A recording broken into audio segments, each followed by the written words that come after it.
Thank you. Good morning, everyone, and thanks for your attendance at the event today. As you've heard, I'm Eddie Montgomery, and I'm the interim head of property services for Inverclyde Council. Our service is the responsibility for all things related to property assets, including supporting the various council services and the delivery of capital funded projects such as the new Inverclyde Learning Disability Hub. Our service has also got responsibility for procurement, and part of that remit involves how we maximise opportunities for community investment and social value in projects such as this one, whether that be through training and employment opportunities or through supporting local community groups and organisations, local people, and most relevant for today, local businesses. My role this morning is purely to provide you with a brief introduction of the project, and then I'll hand over to Kate at Hub West, and the McLaughlin and Harvey team will take you through the main content. The main aim of the project is to create a modern and integrated community learning hub for people with learning disabilities and autism, which not only meets current needs, but also provides for future emerging demand in line with the Health and Social Care Partnership's vision for the redesign of the service. And it also addresses the reuse of just under a hectare of derelict land, which is publicly owned, and which has been on the vacant and derelict land register since 1996. And in that respect, the Council has been successful in attracting just under £1 million external grant funding from the Scottish Government's Low Carbon Fund Vacant and Derelict Land Investment Programme, which also supports the Council's aspirations to align the design of the building and grounds with a low carbon approach, and that feeds into the Council's wider net zero strategy and action plan. Getting to this stage of the project has not been straightforward.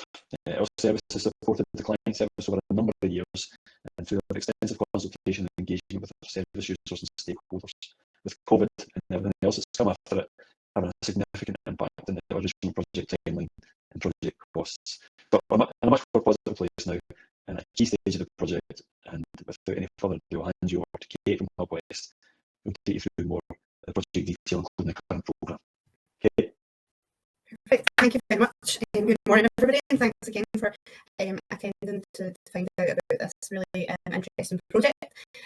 So yeah, I'm Kate Kelly from Hub West Scotland, and I am the project development manager and responsible for the overall responsibility of the project at the moment and everything that is involved with it.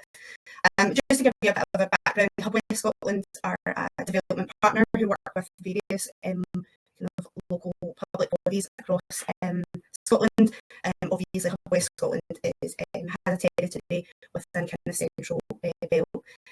The main kind of aim of Hub West Scotland is we work with the clients closely, but we also bring a contractor on board at a very early stage so that they can assist through the whole of the design development stage.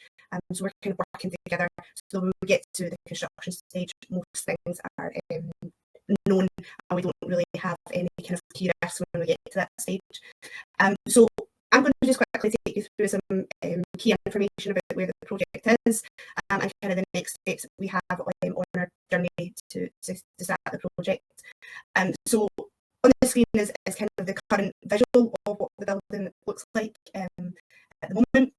And it's kind of very alluded to. The kind of main aim is to embed a culture focused on achieving positive outcomes for people with a learning disability and or autism and of their families. So the key information really is the Adult Learning Disability Hub is for Health and Social Care Partnership. So they are the end user who will be using this facility. And the day centre is going to provide a service for approximately 45 adults who have both physical and learning disabilities.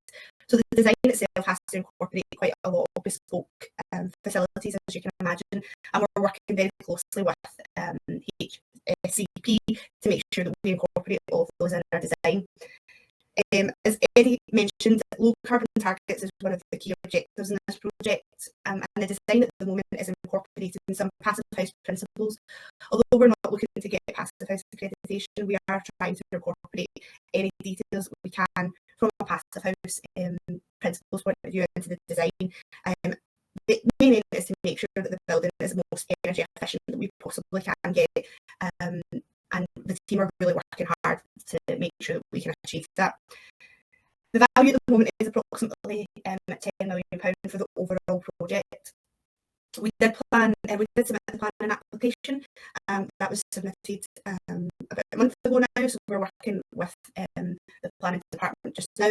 I'm in the process of submitting initial building warrants as well. So we're on track to make sure that we are meeting our programme dates.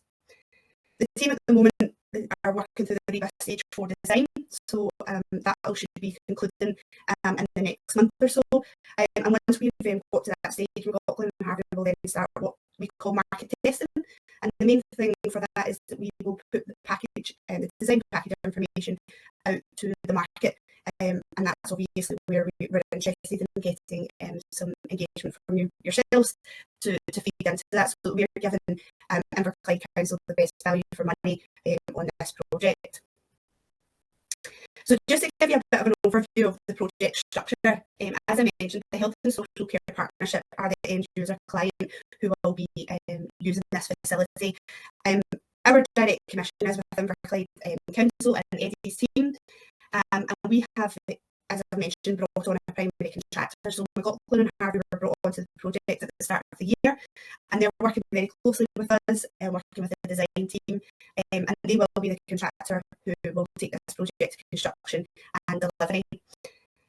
In the background, we do have a consultant team. So we have Holmes Miller, who are our architect and lead consultant, and we have Harvey Haddle, who are our civil and structural engineer, David McCulloch, our M&E consultant, and we have some ad hoc landscape architect and acoustician on board as well. So they're working really hard in the background with myself and McLaughlin and Harvey to get the most efficient design forward for this facility.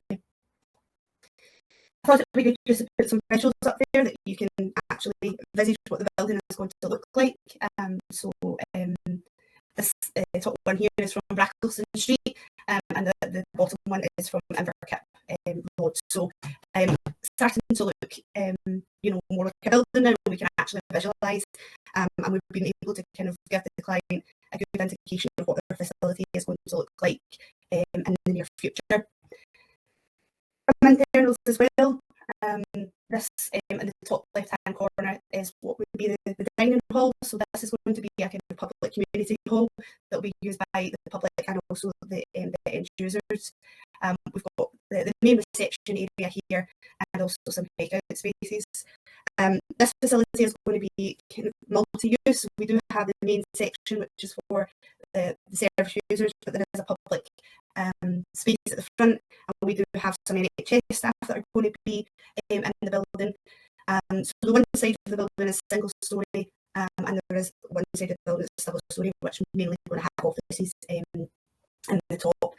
So yeah, the client is really happy with the design. They're really happy to see it coming to life and actually being able to visualise what the building is going to look like when we hand over. So I suppose just to give you an indication of the timeline at the moment, so as I mentioned, we are currently in the kind of main REBA stage 4 design, which is due to conclude early June. Internally with McLaughlin and Harvey, we will need to do some review of the design. So once that has been concluded, probably mid to end June, the packages will start going out to the market to test the design and the cost of our design. And that will be probably for about a couple of months to the end of September. We will be doing that market testing to allow us to bring the project to financial close circa October. Once we've got that complete, we've got that in place, we will then start the construction. At the moment, it is programmed for mid-October that we will be on the site. At the moment, we have roughly about a 12 to 13 month period for construction, which is still to be fully discovered based on our design once we conclude that. So that is the current timescales in place. There is a possibility that we will be doing an early engagement, an early enabling package on the project, which may include some kind of demolition work and some kind of more civils work on the ground. So that may potentially be coming into play at June, July time. We're still currently going through the process of looking at that. So again, those type of packages may be coming out earlier in the timeline, but we're not fully through the process on that yet. So that's me, that's kind of the run through of where we are in the project at the moment, and I think we're passing over to McLaughlin and Harvey, who are going to take you through a kind of more detailed review on the social value and also would be expected in the market testing communities. Perfect. Thank you, Kate. Yes, we'll just hand it over the sharing options to Stephen, and we'll just ask Amy to come off mute so that we can make sure that we can hear Amy, okay?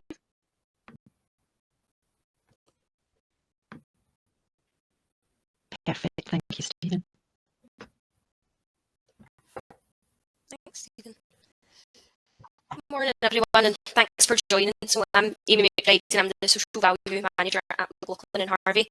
As Kate said, we're the main contractor for this Hub West project, starting towards kind of mid to late October. So what we're going to cover today is meet the team. I'll introduce you to who from McLaughlin and Harvey. We've got a wee bit about the company and what we do, our expectations and requirements for being on our supply chain, and then Stephen will talk through how to register to be on the supply chain, and then I'll cover about our social value. Next slide, Stephen. So we've got Stephen McLaughlin, who is the Senior Quantity Surveyor. We've got Andrew Greville, who is a Quantity Surveyor, and then myself. So McLaughlin and Harvey are a privately owned construction and civil engineering company. We are celebrating 170 years this year. We work collaboratively with our supply chain and delivering major projects across the UK and Ireland. So you'll see on the slide there, the white dots represent all the projects that we've got throughout the UK and Ireland at the moment, and the red dots are our head offices, which are in Glasgow, Belfast, Edinburgh, London and Bristol. Next slide, Stephen.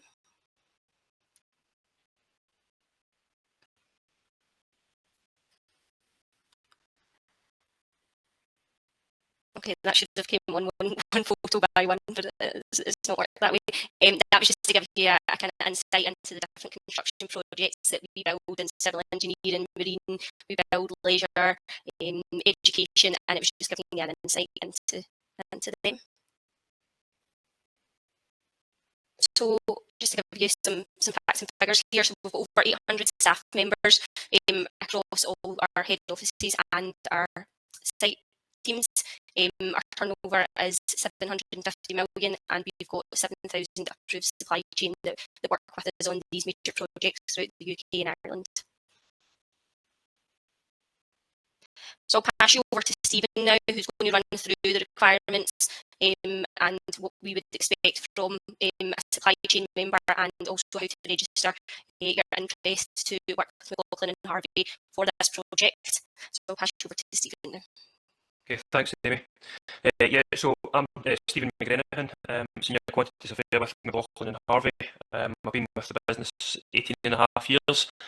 And we're obviously delighted to be involved in this project.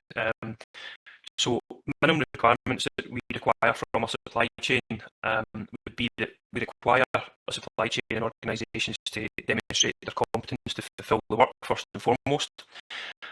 This can be achieved by being a member of Construction Line, as well as having third-party accredited safety schemes and procurement certification. Once you have demonstrated compliance and signed a commitment statement, you'll be stage 1 approved. But please note that in order to be considered for future opportunities, your company will, as a minimum, need to be verified at Gold with Construction Line and have a valid health and safety accreditation from an SSIP scheme, as being a SSIP scheme member. Sorry. So what this slide shows, it's a link. So for anyone on the call that is obviously interested in working with us on this project or other projects, you can go into Construction Line, and if I click this link here, it should take us hopefully to the document that you would then fill out.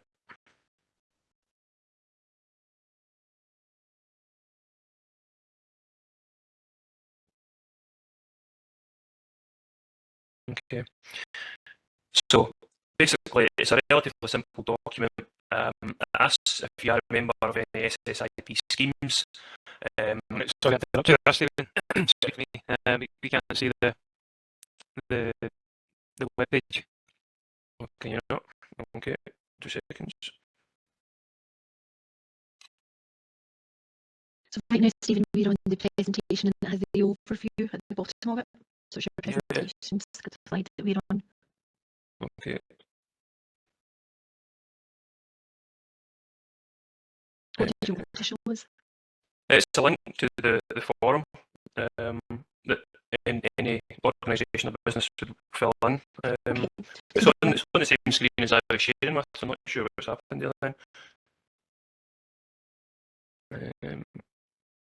So you've opened up the link and it appeared in your other monitor, and then you pulled it onto the screen that you're sharing. Is that what happened? Yes. Okay.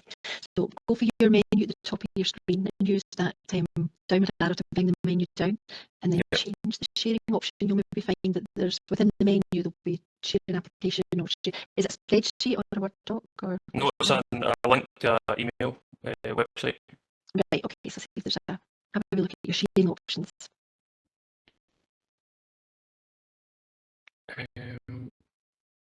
No.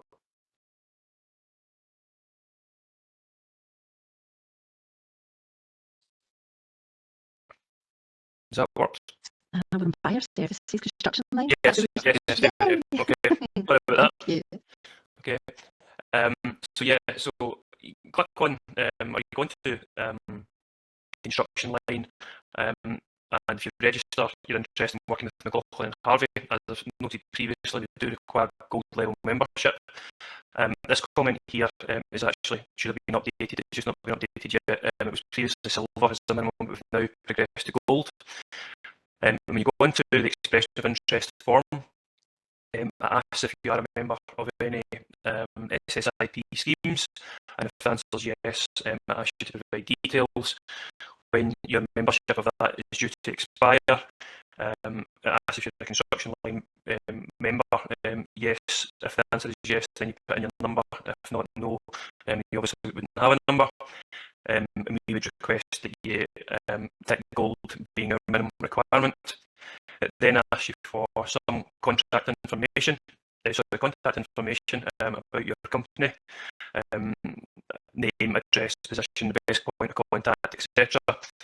And then it has standard information such as your address and postcode, your company registration number, website, and what particular trade or work package that you'd be interested in doing for us.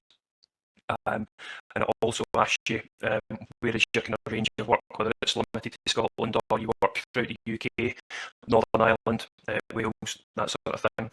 And then I think the final section, it just asks about company turnover and what is the kind of value or package values that you typically work in, so that we make sure that the package isn't too small or too large, and it's something that you'd be comfortable carrying out for us. Okay, so if I escape from that, so I'll come back to a second.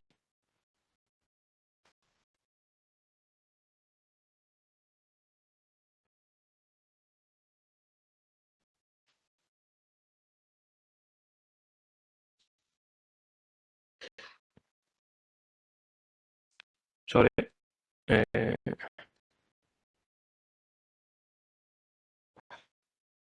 Sorry about this.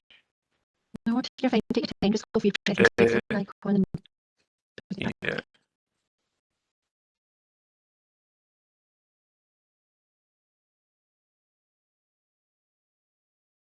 Has it closed itself down completely? No, I think that's it. Technology works. There you go. Yeah, right, sorry that. Okay.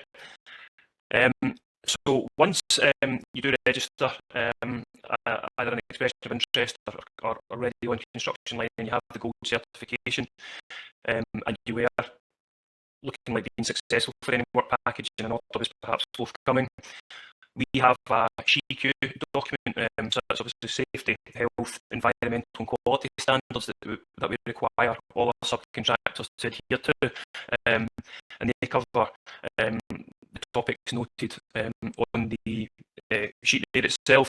So for example, management arrangements, that talks about our obviously risk assessments, method statements, kind of standard statutory stuff that we need to provide.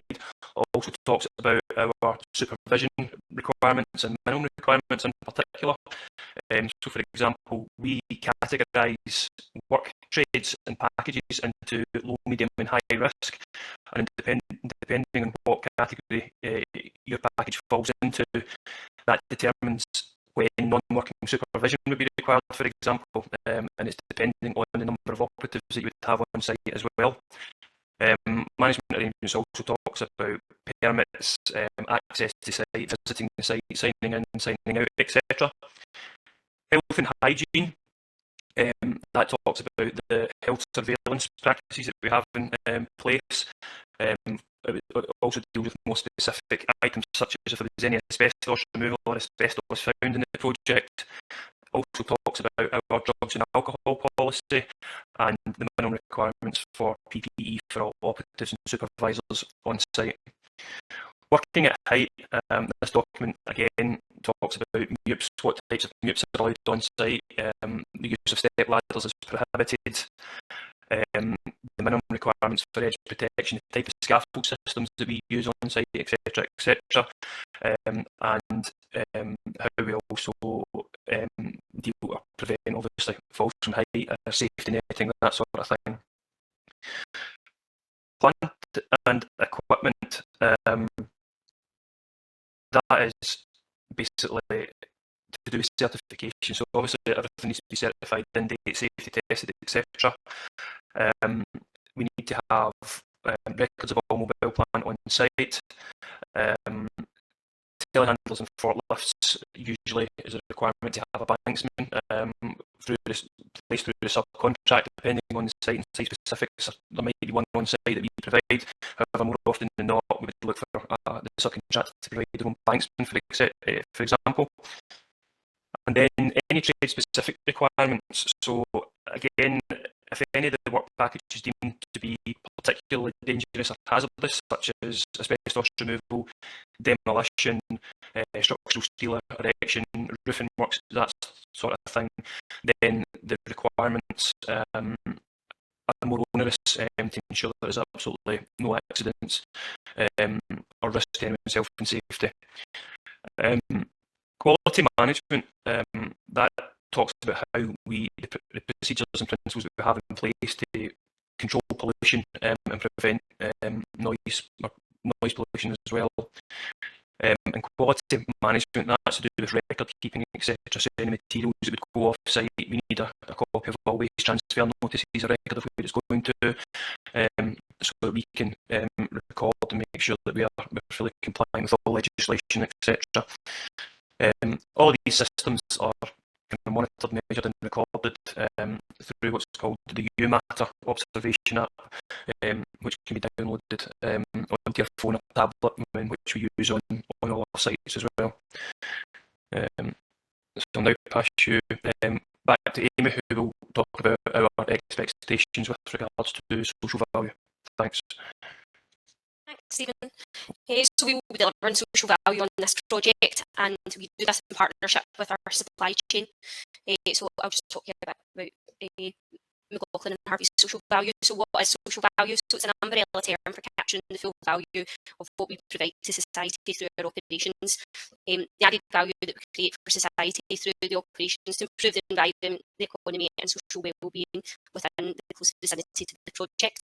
So creating social value is a key driver in our decision-making process, and it is integral to our business strategy. So we deliver social value through 5 pillars, which are mentioned below. So building futures, good employer, shared prosperity, communities matter and sustainably green.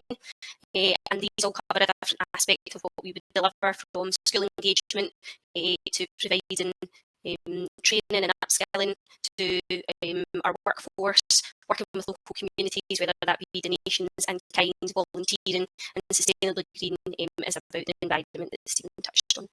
Okay. Next slide, Stephen.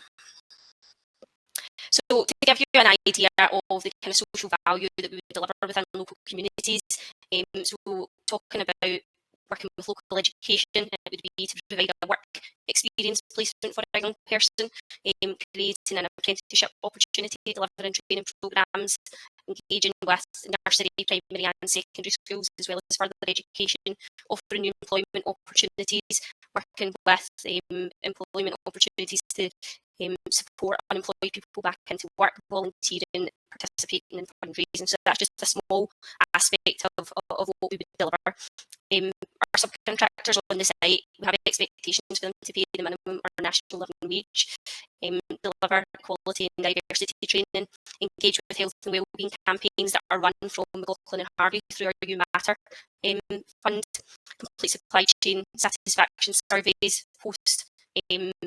post-project, and have an ethical procurement policy. So there is a social value coordinator or manager on all of our projects, and it will be myself that's responsible for this project.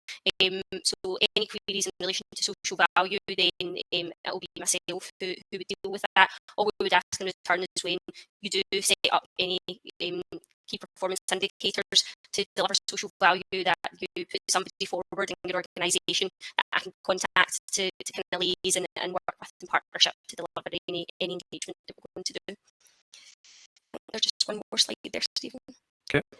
And it is just for any further queries about anything that myself or Stephen had spoke about, or about the process of registering your interest to work with McLaughlin and Harvey. We've got a dedicated email address, and that's supplychain@mclaughlinandharvey.co.uk.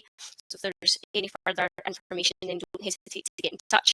And as Stephen went through, obviously, the kind of process of registering the interest. Once you do that, all relevant documentation will be sent across to you to get to the next stage. And I think we can go to